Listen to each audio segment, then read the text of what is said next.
आज Doubtnut app download करें। Doubtnut पर अपने सभी गणित, रसायन विज्ञान, भौतिक विज्ञान और जीव विज्ञान के डाउट्स का करो सफाया। बस प्रश्न की फोटो खींचो, एक ही प्रश्न को क्रॉप करो और तुरंत वीडियो सोल्यूशन पाओ।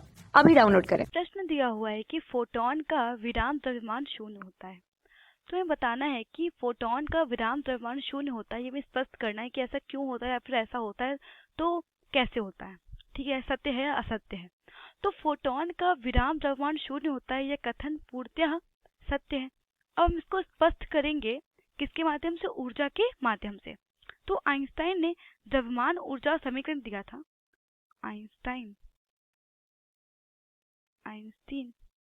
ने द्रव्यमान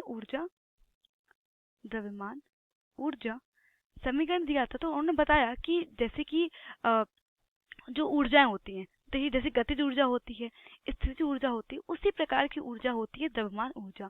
मतलब कि किसी भी परमाणु की में जो ऊर्जा है तो वो द्रव्यमान, अगर मान लीजिए केवल m द्रव्यमान का कोई कण है तो m द्रव्यमान के कण में द्रव्यमान ऊर्जा होगी।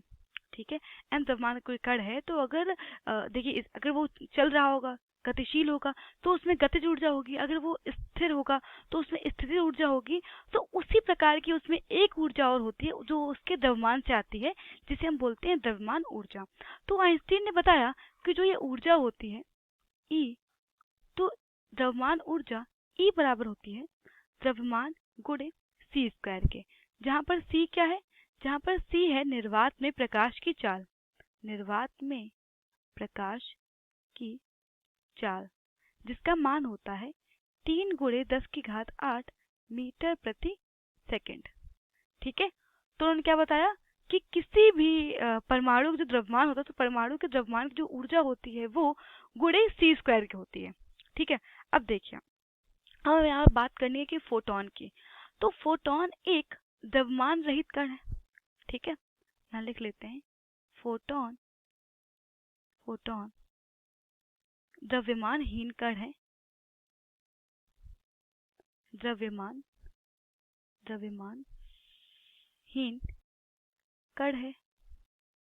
तो देखिए, अगर फोटॉन द्रव्यमानहीन कण है तो अगर द्रव्यमानहीन कण है तो इसका मतलब है कि फोटॉन में कोई ऊर्जा ही नहीं होगी।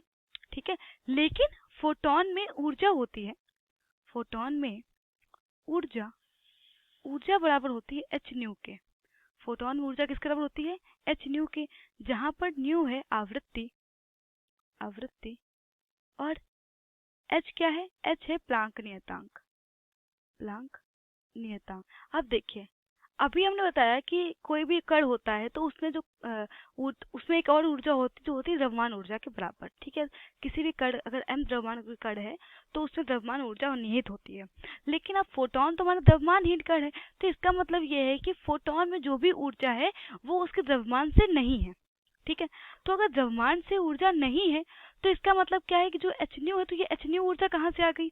ठीक है, तो देखिए, न्यू बराबर होता है c/λ होता है। तो इसका मतलब ये है कि जो भी ऊर्जा आ रही है द्रव्यमान में वो कहाँ से आ रही है? उसकी आवृत्ति से आ रही है। और आवृत्ति क्या होती है? आवृत्ति बराबर होती है c/λ के। तो इसका मतलब क्या है कि जो ऊर्जा है, जो हम कह सकते हैं फोटॉन में जो ऊर्जा है वो कब आएगी? जब वो गतिशील होगा। ठीक है, जब वो प्रकाश की चाल से गति कर रहा होगा, केवल तभी उसमें ऊर्जा आएगी। देखिए, आवृत्ति क्या होती है? c/λ, और लैम्डा क्या है? तरंग दैर्घ्य है। c क्या है? निर्वात में प्रकाश की चाल है। तो अलग अलग हम कह सकते हैं तरंग दैर्घ्य के लिए, जैसे कि मान लीजिए कि पीला फोटॉन, नीला फोटॉन, या कोई भी अगर अलग अलग तरंग दैर्घ्य का कोई फोटॉन है तो उसमें ऊर्जा केवल कब आएगी? जब वो गतिशील होगा। तो देखिए, अभी ने बताया कि E बराबर होता है mc², और यहाँ पे क्या है? E बराबर h न्यू, तो हम लिख सकते हैं h न्यू बराबर m × c²। तो ये हो जाएगा h न्यू बटे c² बराबर m। तो इसका तात्पर्य क्या है कि h न्यू हमारी क्या है? ऊर्जा है। तो यहाँ से हम लिख देते हैं ऊर्जा बटे m बराबर ऊर्जा बटे c²। तो इसका तात्पर्य क्या है कि केवल द्रव्यमान भी कब होगा? फोटॉन में द्रव्यमान भी केवल तब होगा जब वो गति कर रहा होगा, जब वो गतिशील होगा। ठीक है, और उसमें ऊर्जा कहाँ से आती है? जब वो प्रकाश की चाल से गति कर रहा होगा। तो इस प्रकार हम कह सकते हैं कि अगर फोटॉन प्रकाश की चाल से गति करेगा केवल तभी उसमें ऊर्जा आएगी, ठीक है। और जब वो प्रकाश की चाल से गति कर रहा होगा, या हम कह सकते हैं जब वो गतिशील होगा, तब उसमें क्या होगी, तभी उसके पास द्रव्यमान होगा।